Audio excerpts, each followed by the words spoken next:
uma reunião bastante tensa, uma reunião em que o Zelensky, pela primeira vez, participa do Conselho de Segurança da ONU, claro, por videoconferência, e um discurso extremamente duro, de uma certa forma, cobrando o Conselho de Segurança da ONU a agir, lembrando que o Conselho não agiu em outras ocasiões, como, por exemplo, na Crimeia, na Geórgia, em outras incursões, basicamente, da Rússia, e exigindo que, desta vez, haja algum tipo de ação concreta por parte das grandes potências.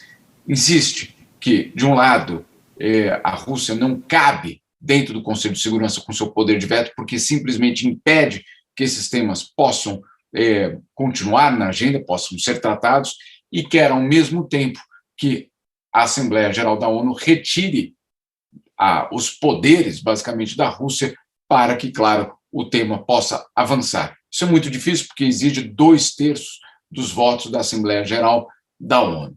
Bom, além disso, ele falou, claro, dos crimes supostamente cometidos pelas tropas russas, segundo ele, com detalhes absolutamente dramáticos de como atuavam essas tropas russas. E aí comparou essas tropas, os soldados russos, ao terrorismo praticado pelo Estado Islâmico, dizendo que a única diferença era de que, basicamente, os russos fazem parte de um Estado que faz parte, basicamente, das Nações Unidas. Claro, isso deixou os russos bastante irritados, os russos que disseram que não existem provas de que eles seriam os autores desses ataques e dessas mortes, e chegando a acusar até mesmo os próprios ucranianos de terem criado uma espécie de montagem para justificar no Ocidente algo como um aumento das sanções contra Vladimir Putin.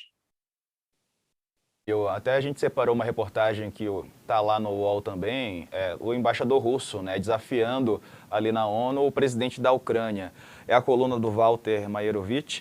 Ele fala aqui, embaixador russo na ONU desafia Zelensky, e traz no texto que, como pano de fundo para a reunião do Conselho de Segurança das Nações Unidas, pressões de todos os lados, e esse embaixador disse o seguinte: para ele, são os nazistas da Ucrânia que estão no comando do jogo dos massacres a civis. Eles matam os prisioneiros russos, mas também civis, e preparam as cenas de horror, segundo sustentou esse embaixador. Foi essa fala, né, dele lá na ONU, trazendo o lado da Rússia diante dessa história terrível ali na região de Bucha, né? São cenas realmente bem tristes, cenas até difíceis de assistir, né? A gente não compartilhou na totalidade porque são chocantes.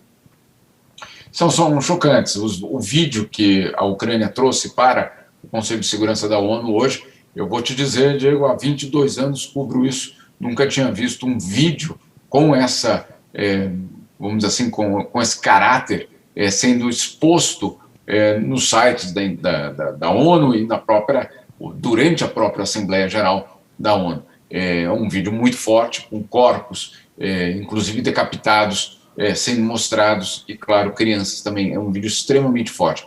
Os russos, basicamente, ignoraram qualquer tipo de acusação, insistindo que ali era apenas algo como uma espécie de produção, e, inclusive, ironizando, dizendo como que eles fizeram tudo isso em tão pouco tempo, enfim, tentando desmentir essas evidências.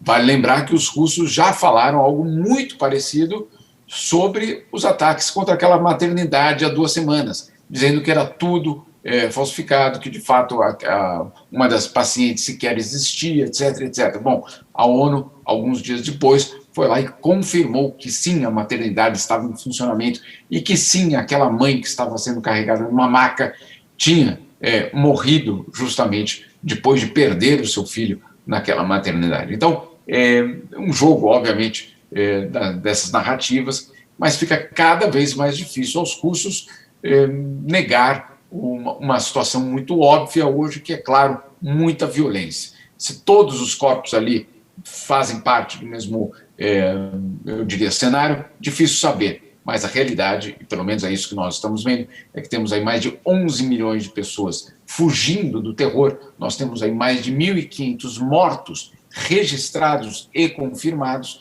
e segundo, pelo menos, as próprias entidades que fazem parte das agências, que fazem parte da ONU, deixando muito claro que esse número de 1.500 é apenas a ponta de um iceberg.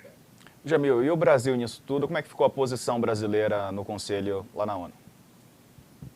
Olha, Diego, os países se dividiram em dois grupos. Um deles, os Estados Unidos, Reino Unido, França, Albânia, Noruega, dizendo claramente isso tudo tem um culpado, o culpado é a Rússia. A Rússia, inclusive, com os americanos dizendo muito claramente que, pelas informações e inteligência coletada, sim, os russos cometeram crimes de guerra. Essa é a posição colocada pelos americanos e repetida por vários países, eu diria, na maioria dos casos, os ocidentais. O Brasil, quando tomou a palavra, não falou em nenhum momento, nos 6 minutos do discurso, a palavra Rússia. Não existiu simplesmente a palavra Rússia no discurso do Brasil sobre a guerra na Ucrânia.